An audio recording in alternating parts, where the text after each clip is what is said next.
From Studio 1A in Tampa, Florida, comes a talk show that really feels your pain and tells you like it is. We love America and all that freedom-loving Americans want to protect. Live from coast to coast and on your radio, it's For the People with Keith Allen. We'll help you survive this thing called life. We're for the people. Whatever your source of stress or strife, for the people is there. Hello, Mr. and Mrs. America. I am Keith Allen in Studio 1A, our broadcast headquarters in Tampa, Florida, on this August the 10th, 2018. That's our air date, and For the People weekend can be heard on affiliates across the country all throughout the weekend on the 11th and the 12th. We welcome all of our listeners that are listening to our affiliates across the country. We appreciate you very much, and all of our supporters. Today we're going to be talking about power, the importance of energy. A lot of times we take for granted in the climate that we find ourselves in. Think about it. All the banking, all the transactions, all the things that happen around our household, we're reliant upon electricity. We're going to talk about a book and some projects that I've been involved with throughout the years and why it is so important, in my opinion, to be ready, because there are some threats that are looming. Now, Ted Koppel, he's a newsman and in journalism for 50 years and learned a lot about a lot of things, as he likes to put it. But you may have remembered him from Nightline for many, many years. He has a book out that's called Lights Out. Now, the founder of this broadcast, Chuck Harder, put together a Survival Guide 1 and a Survival Guide 2, and also built an Energy Liberty home. And some of you have actually bought the plans, built the houses, living in them still today. I hear from many of you across the country that have cut yourself from the grid, actually save money and live on solar and also generators. Before I get into the broadcast, I want to say this morning my daughter starts high school. She's going to Plant High School in Tampa, and so proud of her. I have a picture that I posted of her on there. She was reluctant to take the picture, but finally gave in with a nice smile on her face. But it's a parent's joy to see your children doing well. She's in many honors classes, and she's just a beautiful young lady, and I just couldn't be prouder. So just wanted to share that. Kaylee, I love you, and enjoy your day. And I know she's not listening to the broadcast, but I did a little shout out there. And to a good friend of mine, her and her husband going on an anniversary trip someplace that nobody will know where it is. I think it's on an island, from what I understand. And I told her, I'm jealous. Keith Allen is jealous. I am envious. You're going to be on an island getaway. And then she tells me, yeah, I think they're going to be pampering us with strawberries that are chocolate covered. And isn't it interesting that you can go and buy these things, at a lot of places, and about any time of the week. But what is it? Why is it different when somebody actually offers it to you? Doesn't it just taste so much better? And she says, yes, because they're pampering you. And doesn't everybody like to be serviced? I mean, it's a beautiful thing. What can I say?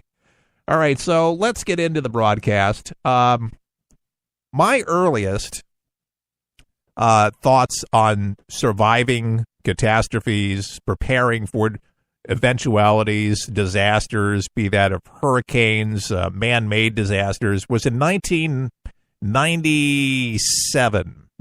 97.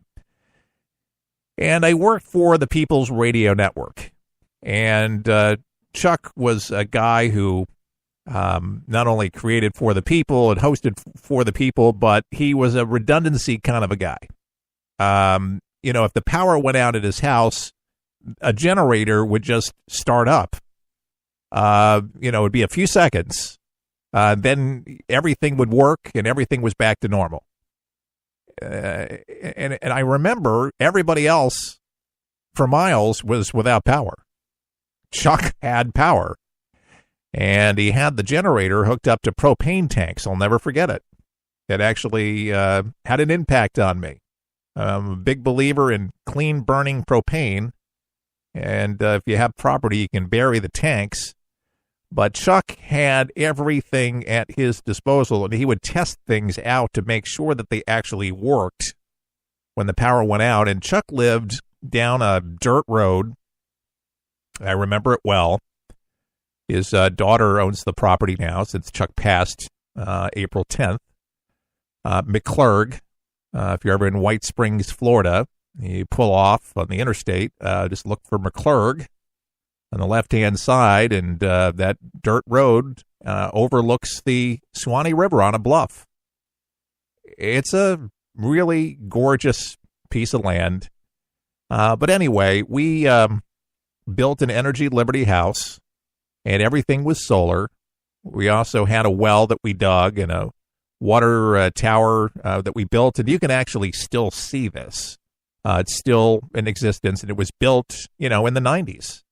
And it's really a pretty nifty piece. And some of you have got the Energy Liberty guides. You've seen the Energy Liberty home. You've seen pictures and remember Chuck talking about it. And we still have the Energy Liberty books.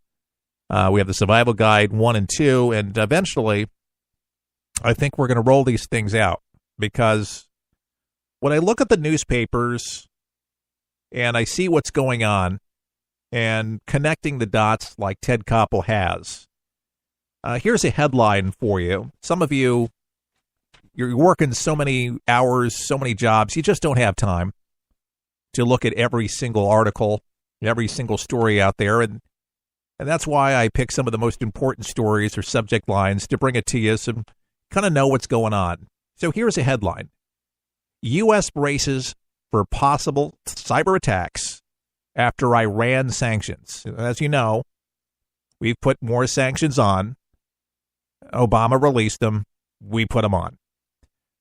Because they are building their nuke program. They are provoking us out to sea. And the bottom line is, they are the leading sponsor of terrorism around the world. And that's why they're being sanctioned. But many people believe that cyber attacks could be launched from Iran in retaliation for this, reimposition of the sanctions. There was this week, by the way. And a lot of cyber experts, a lot of military brains, a lot of think tanks, people all over the country are concerned about this. But it's not just Iran. Everybody knows that Russia broke into some of our computers, Sony Pictures, and they have that ability. But also, you got North Korea. You have China. You have Russia, yes. And you have the Iranians. And all these people could, according to U.S. intelligence, could very easily tap into our power grid. I don't know about you, but that makes me a little nervous.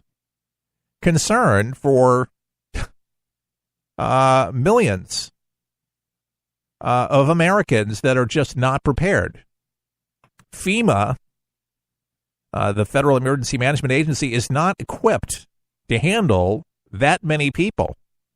Hurricanes and tornadoes at best. Earthquakes at best, but having the grid down, that's going to be a major problem. And in this book that Ted Koppel, it's worth getting. And by the way, I don't make a dime off touting his book, Lights Out, but it's available just about anywhere. And Amazon is it's the best place to go, let's face it. If you want to buy a used copy, you can do that. Speaking of Ted Koppel, here he is mentioning some of these things that we're talking about right now. Ted Koppel. Think of the internet for a moment as a weapon of mass destruction. I know that sounds like hyperbole, and I'm not talking about stealing credit cards by the million or a massive cyber espionage operation. I'm talking about the real possibility that some enemy of the United States will launch a cyber attack on one of our 3 electric power grids, plunging tens of millions of people into darkness for weeks or even months. No electric light or heat or refrigeration, no running water, no waste disposal. That's not a fictional scenario. I've spent the better part of a year and a half now talking to some of the best informed experts in and out of government. And there's general agreement that the Russians and the Chinese could do it, but probably won't. There's more concern about Iran and North Korea, and a growing body of experts who worry that some terrorist group like ISIS, without the restraint that keeps governments in check, will find a way to buy the expertise. Unlike any other kind of threat this country has ever faced, it can be very difficult tracking the source, the origin of a cyber attack. Given all of that, you might assume that the government has formulated special plans to deal with the aftermath of such an attack. There are plans for hurricanes and blizzards and earthquakes, but this would be very different. The power outages caused by a targeted cyber attack would last longer and cover a much wider area than any of those natural disasters. So, is there a plan? No. I'm Ted Koppel. Some of you may remember me from my days anchoring Nightline. I didn't traffic in hysteria back then, and I'm not starting now. The internet can be used as a weapon of mass destruction, and our electric power grids are a target. That's a fact. Ted Koppel, ladies and gentlemen. Lights out.